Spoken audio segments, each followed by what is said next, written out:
Hi all, I'm Pushp Sirohi and back with chapter 4. What is duty? Let's enjoy. It is necessary the study of Karma Yoga to know what duty is. If I have to do something, I must first know that it's my duty. And then I can do it. The idea of duty against is different in different nations. The Mohammedan says what is written in his book, the Koran is his duty. The Hindu says what is in the Vedas is his duty. And the Christian says what is in the Bible is his duty. We find that there are varied ideas of duty, different according to different state in life, different historical periods and different nations. The term duty, like every other universal abstract term, is impossible clearly to define. We can only get an idea of it by knowing its practical operations and results. When certain things occurs before us, we have all a natural or trained impulse to act in a certain manner toward them. When this impulse comes, the mind begins to think about the situation. Sometimes it thinks that it is good to act in particular manner under the given conditions. At other times it thinks that it's wrong to act in the same manner, even in the very same circumstances. The ordinary idea of duty everywhere is that every good man follows the dictates of his consciousness. But what is it that makes an act a duty? If a Christian finds a piece of beef before him and does not eat it to save his own life or will not give it to save the life of another man, he is the sure to feel that he has not done his duty. But if a Hindu dares to eat that piece of beef or give it to another Hindu, he is equally sure to feel that he too has not done his duty. The Hindu's training and education make him feel that way. In the last century, there were notorious bands of robbers in India called thugs. They thought it their duty to kill any man they could and take away his money. The larger the number of men they killed, the better they thought they were. Ordinarily, if a man goes out into the street and shoots down another man, he is apt to feel sorry for it, thinking that he has done wrong. But if a very same man as a soldier in this regiment kills not one but 20, he is certain to feel glad and think that he has done his duty remarkably well. Therefore, we see yet there is a duty from subjective side. Any actions that make us go Godward is a good action, is our duty. Any action that makes us go downward or is evil and is not our duty. From the subjective standpoint, we may see that certain acts have a tendency to exalt and ennoble us, while certain other acts have a tendency to degrade and brutalize us. But it is not possible to make out with certainty which acts have which kind of tendency in relations to all persons of all sorts and conditions. There is, however, only one idea of duty which has been universally accepted by all mankind, of all ages and sects and countries, and that has been summed up in Sanskrit aphorism thus: do not injure any being. Not injuring any being is virtue. Injuring any being is sin. The Bhagavad Gita frequently alludes to duties dependent upon birth and position in life. Birth and position in life and in the society largely determine the mental and moral attitude of individuals toward the various activities of life. It is therefore our duty to do that work which will exalt and ennoble us in accordance with the ideals and activities of the society in which we are born. But it must be particularly remembered that the same ideals and activities do not prevail in all societies and countries. Our ignorance of this is the main cause of much of the hatred of one nation toward another. The American thinks that whatever an American idol does is accordance with the custom of his country is the best things to do, and that whoever does not follow his customs must be a very wicked man. A Hindu thinks that his customs are the only right ones and are the best in the world, and that whosoever does not obey them must be the most wicked man living. This is quite a natural mistake which all of us are apt to make, but it is very harmful. It is the cause of half the uncharitableness found in the world. When I came to this country and was going through the Chicago fair, a man from behind pulled at my turban. I looked back and saw that he was a very gentleman looking man, neatly dressed. I spoke to him, and when he found that I knew English, he became very much abashed. On another occasion in the same fair, another man gave me a push. When I asked him the reason, he also was ashamed and stammered out an apology, saying, "Why do you dress that way?" The sympathies of these men were limited within the range of their own language and their own fashion of dress. Much of the oppressions of powerful nations on weaker ones is caused by the prejudice. It dries up their fellow feelings for fellow men. That very man who asked me when I did not dress as he did and wanted to ill treat me because of my dress may have been a very good man, a good father, and a good citizen. But the kindness of his nature died out as soon as he saw a man in different dress. Strangers are exploited in all countries because they do not know how to defend themselves. Thus, they carry home false impressions of the people they have seen. Sailors, soldiers, and traders behave in foreign lands in very curious ways, although they would want not dream of doing so in their own country. Perhaps this is why the Chinese call Europeans and Americans foreign devils. They could not have done this. They had met the good, the kindly sides of Western life. Therefore, the one point we ought to remember is what we should always try to see the duty of others through their own eyes and never judge the customs of other people by own standards. I am not the standard of the universe. I have to accommodate myself to the world and not the world to me. So we see that environment change the nature of our duties and doing the duty which is ours at any particular time is the best thing we can do in the world. Let us do that duty with our by birth, and when we have done that, let us do the duty which is our by our position in life and in society. There is, however, one great danger in human nature is that man never examines himself. He thinks he is quite as fit to be on the throne as the king, even if he is. He must first show that he has done the duty of his own position, and then higher duties will come to him. When we begin to work honestly in the world, nature gives us blow right and left and soon enables us to find out our positions. No man can long occupy satisfactory a position for which he is not fit. There is no use in grumbling against nature's adjustment. He who does the lower work is not therefore a lower man. No man is to be judged by the mere nature of his duties, but all should be judged by the manner and the spirit in which they perform them.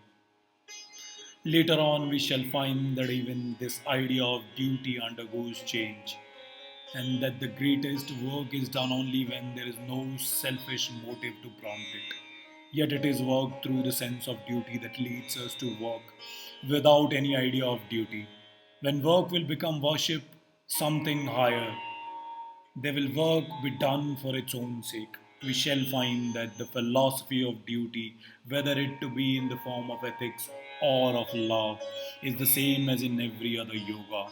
The object being the attenuating of the lower self, so that the real higher self may shine forth. The lessening of the frittering away of energies on the lower plane of existence, so that the soul may manifest itself on the higher ones. This is accomplished by the continuous denial of low desires, which duty rigorously requires. The whole organization of society has thus been developed, consciously or unconsciously, in the realm of actions and experience, whereby limiting selfishness, we open the way to an unlimited expansion of the real nature of men. Duty is seldom sweet. It is only when love greases its wheels that it runs smoothly. It is continuous friction otherwise. How else could parents do their duties to their children, husband to their wives, and vice versa? Do we not meet with cases of friction every day in our life? Duty is sweet only through love, and love shines in freedom alone. Yet is it freedom to be a slave to the sense, to anger, to jealous, and the hundred other pretty things that must occur every day in human life, in all these little roughness that we meet within life. The highest expression of freedom is to forbear. Women, slaves to their own irritable, jealous tempers, are apt to blame their husbands and assert their own freedom as they think, not knowing that thereby they only prove that they are slaves. So it is with husbands who eternally find fault with their wives. So chastity is the first virtue in men or women, and the men who, however, he may have strayed away cannot be brought to the right path by a gentle and loving and chaste wife is indeed very rare. The world is not yet as bad as that. We hear much about brutal husbands all over the world and about the impurity of men, but it is not true that they are quite as man brutal, as impure women as men.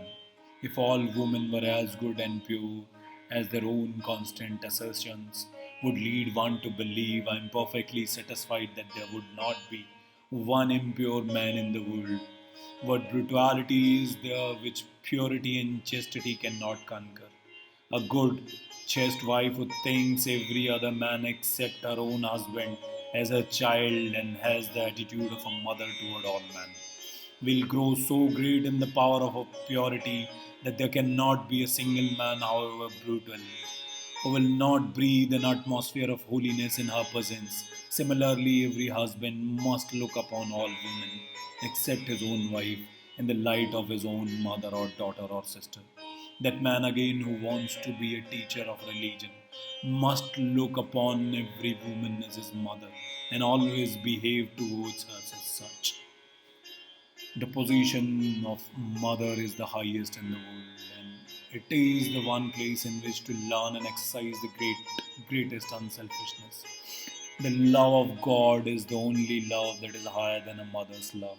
All others are lower. It is the duty of the mother to think of her children first and then of herself. But instead of that, if the parents are always thinking of themselves first, the result is that the relationship between parents and children becomes the same as that between birds and their offspring, which, as soon as they are fledged, do not recognize any parents. Blessed indeed is the man who is able to look upon the woman as the representative of the motherhood of God. Blessed indeed is the woman to whom man represents the fatherhood of God. Blessed is the children who look upon their parents as divinity manifested on earth.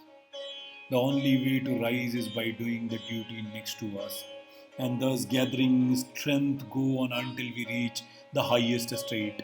A young sannyasi went to a forest. There he meditates, worshipped and practiced yoga for a long time. After years of hard work and practice, he was one day sitting under a tree when someday dry leaves fell upon the head. He looked up and saw a crow and a crane fighting on the top of the tree, which made him very angry. He said, "What dare you throw these dry leaves upon my head?" As with these words he angrily glanced at them, a flash of fire went out of his head. Such was Yogi's power and burned the bird to ashes. He was very glad, almost overjoyed at this development of power. He could burn the crow and the crane by a look. Even at time had to go to the town to beg his bread. He once stood at to a door and said, "Mother, give me food." A voice came from inside the house. "Wait a little, my son." The young man thought, "We raised women, how dare you make me wait? You do not know my powers yet." When he was thinking thus, the voice came, "Boy, don't be thinking too much of yourself. Here is neither crow nor crane." He was astonished. Still, he had to wait. At last, the woman came and he fell at her feet and said, "Mother, how did you know that?" She said, "My boy, I do not know your yoga or your practices. I am a common everyday woman. I made you wait because my husband is ill and I was nursing him. All my life I have struggled to do my duty. And when I was unmarried, I did my duty to my parents. Now I am married. I do my duty to my husband. This is all the yoga I practice. But by doing my duty, I have become illuminate. Thus, I could read your thoughts and knows what you had done in the forest. If you want to know something higher than this, go to the market for such and such a town where you will find a Vedya, the lowest class of the people in India who used to live in hunters and butchers. I will tell you something that you will be able to very glad to learn. The sannyasin thought, why should I go to that town to a Vyada? But after what he seen, his mind opened a little, so he went. He came near to the town, he found the market, and they saw at a distance a big fat Veda cutting meat with big knives, talking and bargaining with different people. The young man said, Lord help me, is this the man from whom I am going to learn? He is incarnation of a demon. If he is anything in the meantime, this man looked up and said, Oh Swami, did that lady send you? Take seat until I have done my business. The sannyasin thoughts, what comes to me here is look a seat.